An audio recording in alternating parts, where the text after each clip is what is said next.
So, this video isn't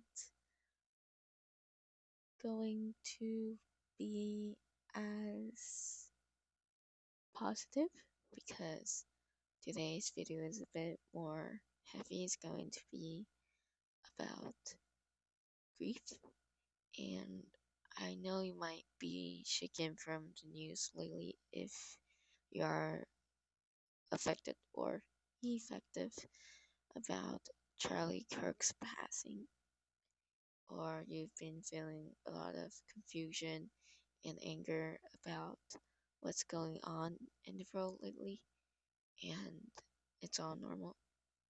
And so, if you're going through grief, I thought that this video might be a bit of help to you, even though it isn't about Charlie Kirk. It's about me grieving for the past 3 years about my dad's death. And I am sorry if this is hard to swallow, but you could exit this video if you don't feel like you want to listen to what I would be saying for the next few minutes. And yeah, this is your 5-second chance to click out of this video. So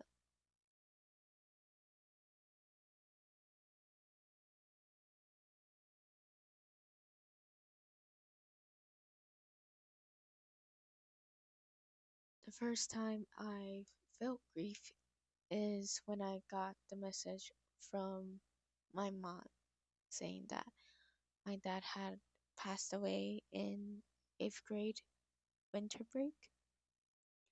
While going through some of my old writings a few weeks ago, I came across of a description of a dream that I had after my dad had passed away. That he was in a lava pit crying in agony.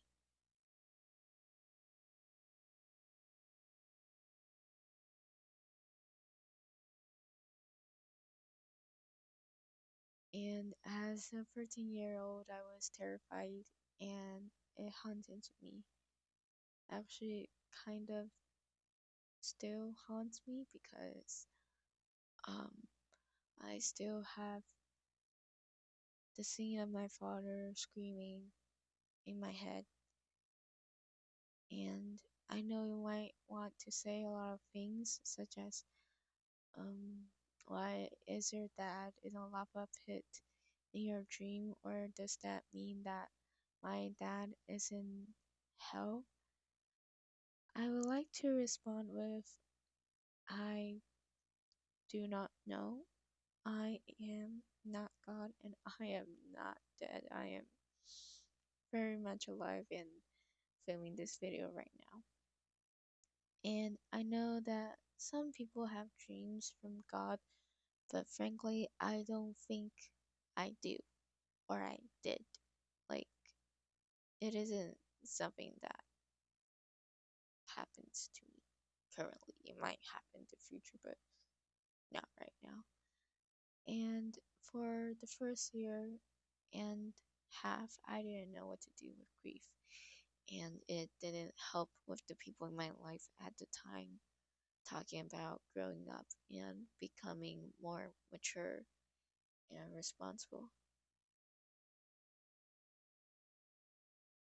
And I know that for those people, in their perspective, like, it's their duty for them to tell a 13-year-old kid who just lost their father that, because there's really, like,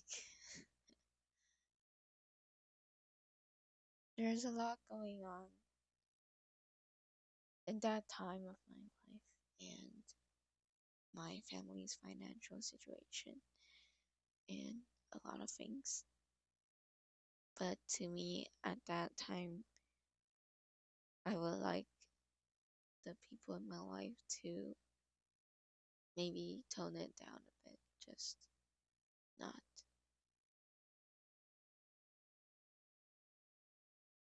tell a teenager continuously to grow up and be mature and have everything together when they their brain, their frontal lobe isn't as much developed. So yeah, I had a love and hate relationship with my dad when he was still alive, and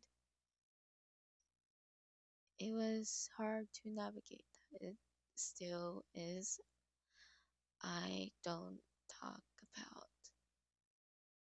what I feel for my father as much, not my family members or my friends.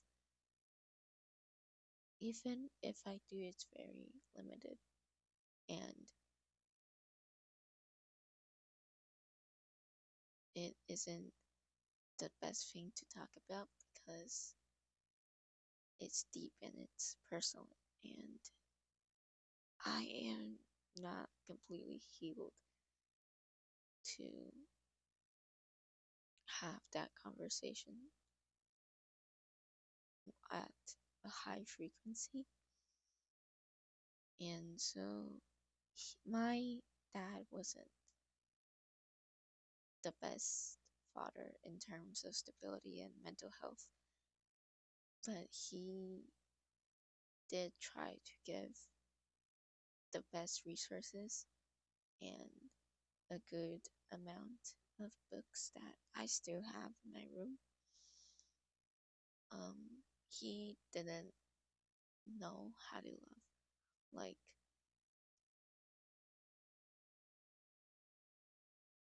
he his love was very suffocating and obsessive and very tiring, and I didn't have so much security when I was a kid or a preteen. He chased to whatever school me and my brother went, and he was the source of a major part of my trauma. So basically, he was a broken person who really wanted love from his kids, but ended up choosing the wrong things. And he had bipolar, which is why I relate to him on a degree because I had depression and he had some symptoms that overlapped to mine.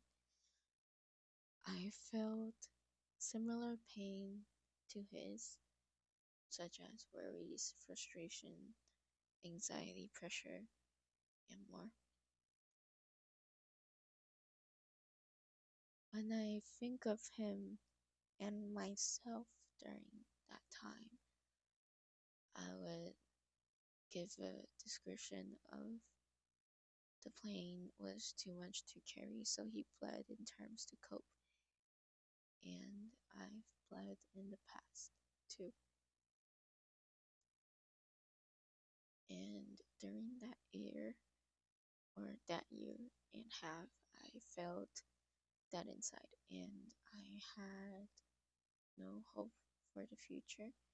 And during that time, I was also in homeschooling, but I was very dysfunctional, and it wasn't the best time in my life.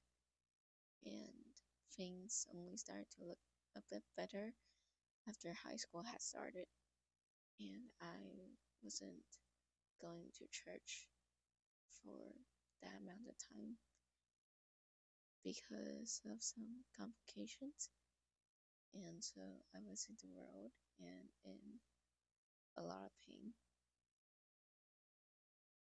And after 3 years, I still cry because I miss him, even if he wasn't the best parent. Not because I cry out of fear, but because I cry out of longing. Sorry, my dog is barking right now. And things started to change after I went back to my church because I had people who loved me and accepted me for who I am, even when I wasn't ready to talk about my dad so much.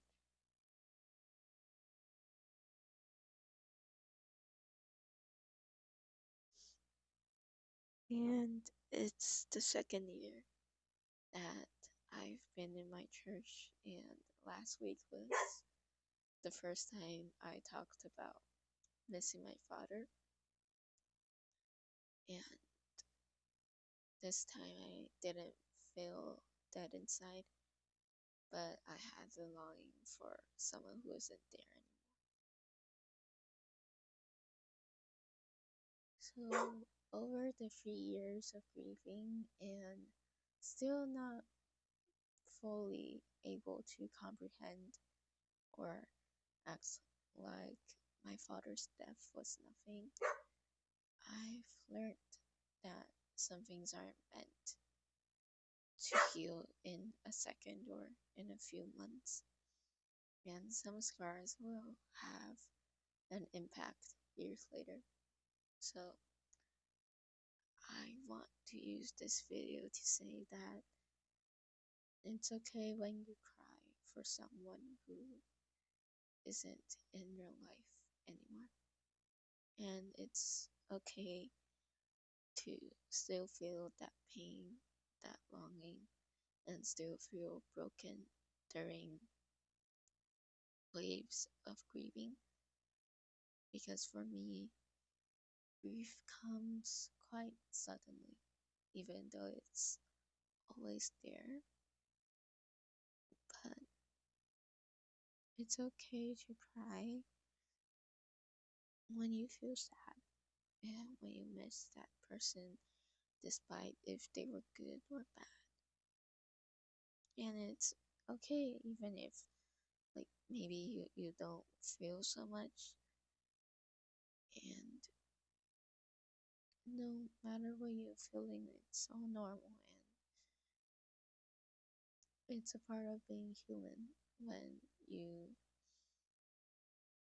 you're going through a death of someone you really care about, or someone you really admired, or anything actually.